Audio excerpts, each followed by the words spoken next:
Good morning. You're listening to FloorDaily.net, and I'm Kemp Harr. I'm at the Javits Center in New York at the BDNY show, and I'm with Alan Benjamin, the principal with Benjamin West. Alan, how you doing? Excellent. Thanks for having me today.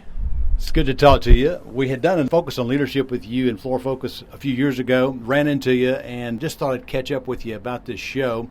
It's interesting to see that the traffic here is spiraling around, and I've got to say it's probably the best year I've seen here, right? I would totally agree. I've been coming to the show literally forever and different prior versions of it, to BDNY and back to the New York Hotel Show and everything else. And that line you see out there for registration, it's been constant since about 9:30 this morning. So the industry is incredibly strong right now. So BDNY, most people know, it's Boutique Design New York. It is focused on the hospitality business. And what you find here are suppliers, owners, designers, brands, and what you are, purchasing companies. You focus on helping owners get the right price in this whole FF&E category, right? Correct. So we don't do any designer specifying ourselves. We work with literally more than 50 different design firms, work on 300 different hotels a year.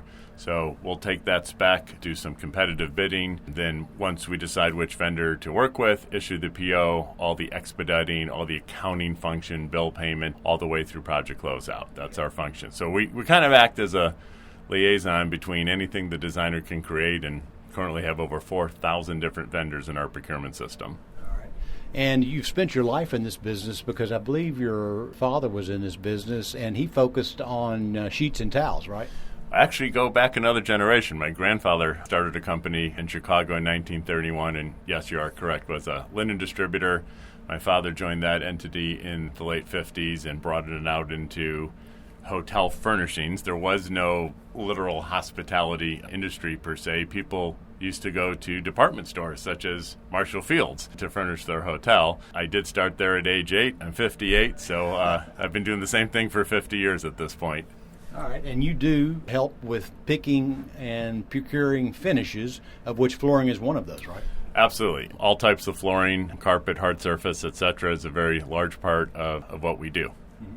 So we know that there's been multiple price increases through all these supply chain issues and through this whole cost of oil issues, and so we have inflation. I guess, the question for you is, how has that affected your role as it relates to acquiring flooring? Good question. This answer would be for flooring and actually the rest of the interior contents of a hotel. So if anything, it's kind of turbocharged the need for what we do and our importance. A hotel owner will stick in your category of flooring. If it's soft flooring, carpet, the fuzzy stuff, they're probably buying that for roughly every 7 years. Hard surface, maybe every 15 years. But we're buying that literally every day. So the clients come to us for the knowledge base, who to go to, who can deliver, who's in business.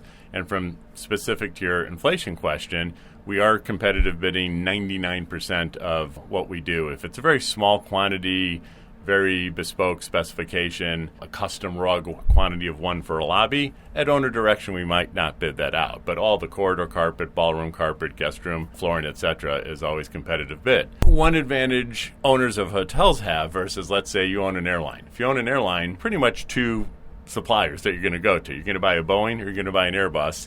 Both of them right now have massive demand versus the supply that they can handle. While there are hundreds of vendors in every main category we deal with, even if you go to the top 3 to 5, it's much easier for us to create a competitive and level playing field on behalf of the owner. And so while, yes, costs are going up pretty much across the board, and even you get into transportation costs, diesel price, trucking, other issues, costs across the entire process are going up. But it is still a very competitive industry, and I think that's one key thing that helps out hotel owners. And a lot of the vendors, if they say, oh, we've always wanted to do this brand, we've always wanted to work with this REIT or ownership group, we've always wanted to actually fulfill an order from this design firm. We get specified, but we never actually get to fulfill it.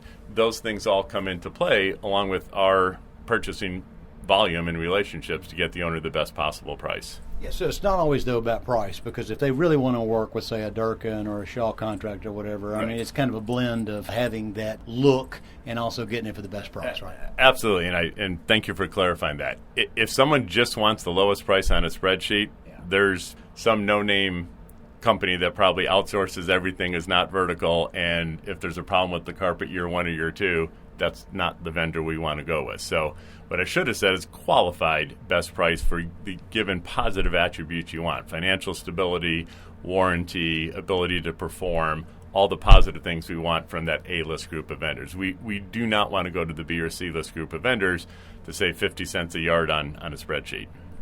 We were talking before I started this interview, and you were talking about how strong this business is right now. And of all the vertical segments in commercial, perhaps the strongest. What do you think's driving that?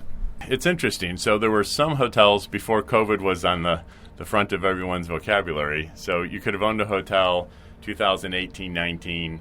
It was long in the tooth. It needed a renovation. It needed the CapEx process. But for whatever reason, it didn't get done. You were deciding whether you're going to switch brands, you were going to sell it, what you were going to do.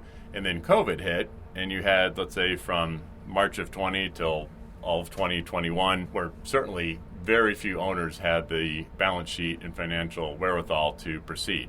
The deep pocket owners, the New York Stock Exchange REITs, actually accelerated their CapEx and renovation. Then they go, oh, no one's at the hotel. We can do massive amount of work now, not worry about displacement of revenue because there's no revenue to displace. And then as soon as the market recovers, and I remind everyone on my team, since Fred Flintstone, the market always recovers, no matter what the shape is, V-shaped, L-shaped, 6 months, 2 years, whatever, it always recovers.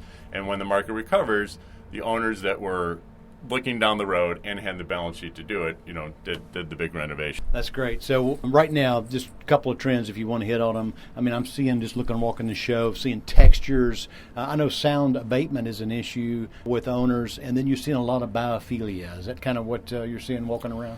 Yeah, certainly the sound abatement is an issue. A lot of the brands went to an LVT, a hard surface flooring instead of carpet. Great if it's a new build. You can kind of build in the correct sound absorption situations. A little bit more complicated if it's a renovation. There's the drop the ball test, the high heel test, etc. But I think the great thing about our industry, it's constantly innovating. And there are always people coming out with whatever the new thing is, getting it tested, getting it brand approved, and getting it implemented. So it's a space that will never, ever, ever be bored in. Well, thanks again so much for spending time with me and my listeners. Again, been talking to Alan Benjamin, a principal with Benjamin West, based in Colorado, and you've been listening to Kemp Harr and FloorDaily.net.